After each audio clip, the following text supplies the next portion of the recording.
हेल' लोगोफोर खुलुमबाय नोंथांमोनखौ गिबियावनो गासैखौबो जोबनो समाव बरना लाग्रोनाय जाबाय आसा खालामो नोंथांमोना गासिबो मोजाङैनो दं होननानै लोगोफोर नोंथांमोननि थाखाय मोनसे मोजां आपडेट ओंखारना फैदों दे जोंहा एसटि स्कलारशिपनि अनलाइन एप्लाइआ स्टार्ट जाबाय दा गासिबो नोंथांमोना थाम्बनेइलाव नायनानै नुखाबाय जानांगौ जोङो बे एसटि स्कलारशिपखौ एप्लाइ खालामनो थाखाय मेट्रिक पास जानायनिफ्राय हागोन आरो जायफोर हायार सेकेन्डारि पास जाबाय नोंथांमोनाबो बे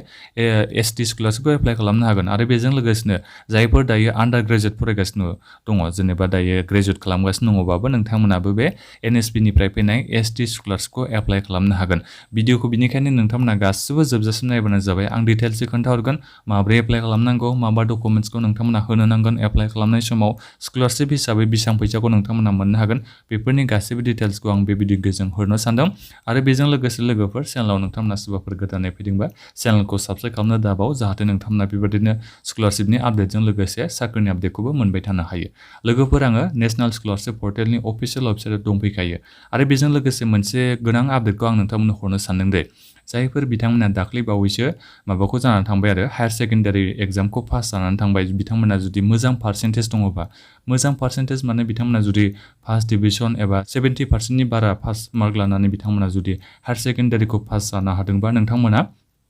एनएसपिनि सिङावनो इसान उदय होननाय मोनसे स्कलारशिप दङ नोंथांमोना बे इसान उदय स्कलारशिपखौ एप्लाइ खालामना लाबानो जाबाय नोंथांमोना जुदि सेलेक्सनखौ जानो हायोबा 54,000 नोंथांमोना बोसोरसेयाव मोननो हागोन अब्ला जोंहा डिग्रिनि कर्सआ खै बोसोर जायो बोसोरथामनि जायो दा बेनिखायनो बोसोरथाम नोंथांमोना 54,000 खेनथाम मोननो हागोन दा बेनिखायनो जायफोर बिथांमोना हायार सेकेन्डारियाव 70% बारा मार्क मोननानै जुदि पास जादोंबा दाख्लैबावै नोंथांमोना गासिबो बे इसान उदय स्कलारशिपनि थाखाय एप्लाइ खालामबानो जाबाय दा जोंहा बेयो अनलाइन एप्लाइआ सोलिगासिनो दं दे लोगोफोर आं बेखौबो खोन्थाहरखाबाय लास्ट डेटआ जाहैबाय जोंहा बेयो अक्ट'बरनि 31 दा बेनिखायनो जायफोर बिथांमोना दासिमबो बे इसान उदयखौ एप्लाइ खालामनो सानदों खालामाखैबा नोंथांमोना दासिमबो अनलाइन एप्लाइखौ खालामनो हागोन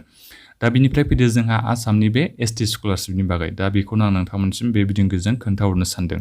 दा लोगोफोर जोंहा बेहाय मोननै रोखोमनि स्कलारशिप थायो दे गिबियावनोथ' दङ जोंहा बियो प्रि मेट्रिक स्कलारशिप एसटिनि थाखाय आरो मोनसेया जाहैबाय जोंहा पस्ट मेट्रिक स्कलारशिप बेबो जोंहा एसटिनि थाखाय दा बे जोंहा लोगोफोर प्रि मेट्रिक स्कलारशिपनि बे एसटिफोरनि थाखाय जों बर'फ्रा गासिबो एसटिनि सिङाव गोलैयो नालाय दा बेनिखायनो बे प्रि मेट्रिक स्कलारशिपनि जोंहा अनलाइन एप्लाइनि लास्ट डेटआ जाहैबाय जोंहा नभेम्बरनि 15 जोबगोननो दा बेनिखायनो नोंथांमोना नभेम्बर 15नि सिगां अनलाइन एप्लाइखौ खालामनो नांगोन दै आरो बेजों लोगोसे मोनसे खोथाबाव नोंथांमोना अनलाइन एप्लाइ खालामखांनायनि उनाव नोंथांमोना गासिबो एप्लिकेशनखौ कलेजाव साबमिट खालामनांगौ जायो दे कलेजाव ओमफ्राय नोंथांमोना भेरिफिकेशनखौ खालामनो होनांगोन 15 डिसेम्बरनि सिगां दा बेनिखायनो गोख्रैनो नोंथांमोना अनलाइन एप्लाइखौ खालामदो बिनि उनाव नोंथांमोना प्रिन्ट आउट खालामनानै कलेजाव साबमिट खालामनानै भेरिफिकेशनखौ खालामनो होबानो जाबाय दा बे जाहैबाय जोंहा प्रि मेट्रिक स्कलारशिपनि आपडेटआ आं फरायनायखौ खोन्थाहरगासिनो दङ स्कलारशिप एमाउन्टखौ बेसेबां मोननो हागोन बेफोरखौ आं खोन्थाहरगासिनो दङ गिबियाव आं नोंथांमोननो गोनां माखासे इम्पर्टेन्ट डेटफोरखौ खोन्थाहरनाय जादों लोगोफोर जोंहा बे पस्ट मेट्रिक स्कलारशिपआव एसटिफोरनि थाखाय बेखौबो जोंहा एप्लाइनि लास्ट डेटआ जाहैबाय नभेम्बरनि 15 जोबगोन बिनिफ्राय जोंहा बे डकुमेन्ट भेरिफिकेशन एबा कलेजाव नोंथांमोना जेनेबा बे प्रिन्ट आउट खालामनायखौ हैनायनि लास्ट डेटआ जाहैबाय डिसेम्बरनि 15 दा बेनिखायनो नोंथांमोनाबो जायफोर पस्ट मेट्रिक स्कलारशिपखौ एप्लाइ खालामगोन नोंथांमोनाबो गोख्रैनो एप्लाइ खालामनांगोन बे नभेम्बर 15नि सिगांनो दानिया आङो गिबियावनो नोंथांमोननो प्रि मेट्रिक स्कलारशिपनि बागै खोन्थाहरग्रोनोसै दे लोगोफोर बे प्रि मेट्रिक स्कलारशिपखौ एप्लाइ खालामनो हायो बेखौथ' नोंथांमोना मिथिखाबाय जायफोर शिडिउल ट्राइब माने एसटि केटेगरियाव गोलैयो बिथांमोनाल' एप्लाइ खालामनो हायो नाथायबा मोनसे खोथा नोंथांनि पेरेन्टसनि एबा गार्जेननि फेमिलिनि इनकामा 2 लाखनि खम जानाय जानांगोन दै नोंथांमोना जुदि बे एसटि स्कलारशिपखौ एप्लाइ खालामनो सानदोंबा नोंथांमोना माने इनकाम सार्टिफिकेटखौ नायबानो जाबाय नोंथांनि न'खरनि इनकाम सार्टिफिकेटआव जुदि 2 लाखनि खम एमाउन्ट होनाय दङबा नोंथांमोना एप्लाइ खालामनो हागोन नाथायबा 2 लाखनि बारा दङबा इनकाम सार्टिफिकेटआव अब्ला नोंथांमोना बे स्कलारशिपनि थाखाय एप्लाइ खालामनो हानाय नङा बेखौ गोसोआव लाबानो जाबाय मानो होनोबा नोंथांमोना लोगोफोर बे प्रि मेट्रिक स्कलारशिपखौ एप्लाइ खालामनो थाखाय नोंथांमोना इनकाम सार्टिफिकेटखौ होनो नांगोन पेरेन्टसनिखौ एबा गार्जेननिखौ दा बेनिखायनो आं नोंथांमोननो बेखौ गिबियावनो खोन्थाहरखानाय जाबाय दानिया जोंहा बेहाय फैदो मेन खोथायानो जाहैबाय फरायनाया बेसेबां जानांगोन बे प्रि मेट्रिक स्कलारशिपखौ एप्लाइ खालामनो थाखाय जायफोर बिथांमोना दाख्लै बावैसो मेट्रिक एग्जामखौ पास जानानै थांनाय नोंथांमोना गासिबो बे प्रि मेट्रिक स्कलारशिपखौ एप्लाइ खालामनो हागोन बेखौ गोसोआव लाबानो जाबाय दा बेनिखायनो बेनिखायनो आं रिक्वेस्ट खालामो जायफोर दाख्लै बावैसो मेट्रिकखौ पास जाना थांनाय नोंथांमोना फ्रेश एप्लिकेशन होनो हागोन आरो माने नोंथांमोना बे प्रि मेट्रिक स्कलारशिपखौ एप्लाइ खालामनो हागोन नाथायबा जायफोर बिथांमोना दायो सेकेन्ड इयाराव दङ फार्स्ट इयारखौ बिथांमोना जोब्बाय दायो बिथांमोना सेकेन्ड इयाराव दङबा बिथांमोना मा खालामनो हागोन दायो रिनिउवेल एप्लिकेशन होनो हासिगोन जायफोर बिथांमोना थांनाय बोसोराव फ्रेश एप्लिकेशन होदोंमोनबा बिथांमोना देग्लाय रिनिउवेल एप्लिकेशनखौ होनो हागोन नाथायबा मोनसे खोथा दे जायफोर देग्लाय सेकेन्ड इयार मोनबाय नाथायबा बिथांमोना दा थांनाय बोसोराव बे एनएसपि स्कलारशिपनिफ्राय फैनाय एसटि स्कलारशिपखौ एप्लाइ खालामाखैबा बिथांमोना फ्रेश स्कलारशिपखौ एप्लाइ खालामनो हागोन दे नाथायबा जायफोर थांनाय बोसोराव एप्लाइ खालामखांबाय बिथांमोना रिनिउवेलखौसो एप्लाइ खालामनांगोन बेखौ गोसोआव लाबानो जाबाय दा बे जाहैबाय जोंहा माबाया फरायनायनि बेलायाव बेसेबां फरायनाया एप्लाइ खालामनो हायो आं बेखौ नोंथांमोननो खोन्थाहरनाय जाबाय दानिया मेन खोथाया जाहैदों डकुमेन्ट्सआ मा नांगौ एसटि सार्टिफिकेट माने कास्ट सार्टिफिकेट माने जोङो बेखौ ट्राइबेल सार्टिफिकेट होननानैबो मिथियो नोंथांमोना बे सार्टिफिकेटखौ होनो नांगोन दे बेखौ गोसोआव लाबानो जाबाय इनकाम सार्टिफिकेट बेखौ नांखागोन आरो जायफोर बिथांमोना आधार कार्ड नाम्बार दङ बिथांमोना आधार नाम्बार होनांगोन आरो आधार नाम्बार गैयै बिथांमोनाबो स्कलारशिपनि थाखाय एप्लाइ खालामनो हायो बनाफाइड सार्टिफिकेट नांगोन बेखौ नोंथांमोना स्कुल एबा कलेजनिफ्राय नोंथांमोना दिहुननो हागोन दा बेखिनियानो नांगोन आरो डकुमेन्ट्सफ्रा ओमफ्राय नोंनि बे फरायनायनि गासिबो डकुमेन्ट्सफ्रानोसै आरो बेहाय आरो जेबो बेलेग नोंनि डकुमेन्ट्स नांलिया दा बे जाहैबाय जोंहा डकुमेन्ट्सनि बेलायाव दानिया फैदो जोङो स्कलारशिप एमाउन्ट हिसाबै बेसेबां मोननो हागोन दा नोंनि बे लोगोफोर एसटि स्कलारशिप एमाउन्टआ डिपेन्ड जायो नोंनि बे एडमिसना बेसेबां जानाय नोंनि मेट्रिकखौथ' पास जाबाय बिनिफ्राय नोङो हायार सेकेन्डारियाव क्लास 11आव नोङो एडमिसन लाबाय नोंनि एडमिसन फिसा जुदि 10,000 बा अब्ला नोंथांमोना स्कलारशिप एमाउन्ट हिसाबै 15,000 नङाबा नोंथांमोना जायखिजाया 10,000नि बारा स्कलारशिप एमाउन्टखौ मोननो हागोन आरो बेयो माने रोखाखा आरो नोंथांमोना नोंनि बे एडमिसन फिसनि बारा नोंथांमोना मोननो हाखागोनखा स्कलारशिप एमाउन्टखौ ओमफ्राय साननानै लायदो नोङो जुदि हायार सेकेन्डारि सेकेन्ड इयाराव दङबा नोंथांनि एडमिसना जुदि 8,000 बा अब्ला नोंथांमोना 8,000नि बारा रिनिउवेल स्कलारशिप एमाउन्टखौ मोनखागोनखा आरो बे खाथांखा आं बेखौ नोंथांमोननिसिम खोन्थाहरखानाय जाबाय दा बे जाहैबाय जोंहा प्रि मेट्रिक स्कलारशिपनि खोथाया दानिया फैदो जोंहा पस्ट मेट्रिक स्कलारशिपनि बागै नोंथांमोना खोन्थाहरनोसै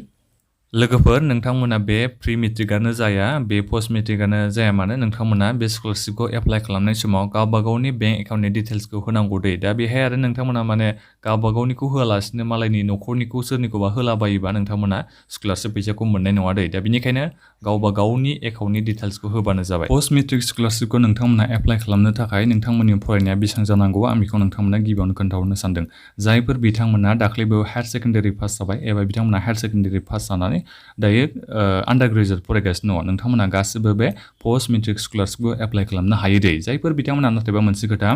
इसान उदय स्कलारशिपखौ बिथांमोना एप्लाइ खालामबायबा बिथांमोना आरोबाव बे एसटि स्कलारशिपखौ एप्लाइ खालामनो हाया दे मोनसेल' नोंथांमोना स्कलारशिपखौ एप्लाइ खालामनो हायो बेखौ गोसोआव लाबानो जाबाय जायफोर बिथांमोना बे पस्ट मेट्रिक एबा एसटिनि स्कलारशिपखौ नोंथांमोना एप्लाइ खालामबायबा आन्डार ग्रेजुवेट फरायनानै अब्ला नोंथांमोना बे माबाखौ इसान उदय स्कलारशिपखौ एप्लाइ खालामनो हाया दा बेनिखायनो एप्लाइ खालामनायनि सिगां नोंथांमोना एसे साननानै नायबानो जाबाय नोंनि पार्सेन्टेजआ बेसेबां मोजां बेखौ नायनानैसो नोंथांमोना स्कलारशिपखौ एप्लाइ खालामबानो जाबाय आंथ' होनखाबायानोसै नोंथांमोननियाव बे इसान उदय स्कलारशिपआवबो 70% नांला एप्लाइखौथ' खालामनो हागोन नाथायबा बेहाय मेरिट लिस्ट ओंखारोना दा बेनि थाखायसो आं नोंथांमोननिसिम खावलायदों आरो जायफोर बिथांमोना पार्सेन्टेजआ खमबा नोंथांमोना बे एसटि स्कलारशिपखौ एप्लाइ खालामबानो जाबाय जायफोरना एसे मोजां पार्सेन्टेजआ नोंथांमोना इसान उदय स्कलारशिपखौ एप्लाइ खालामबानो जाबाय नाथायबा मोनसे खोथा नोंथांमोना जायखिजाया मोनसेल' स्कलारशिपखौ एप्लाइ खालामनो हागोन गोसोआव लाबानो जाबाय बेखौ नङाबा जुदि मोननैखौबो एप्लाइ खालामनो सानोबा नोंनि बे एप्लिकेशना रिजेक्ट जागोन गोसोआव लाबानो जाबाय बेखौ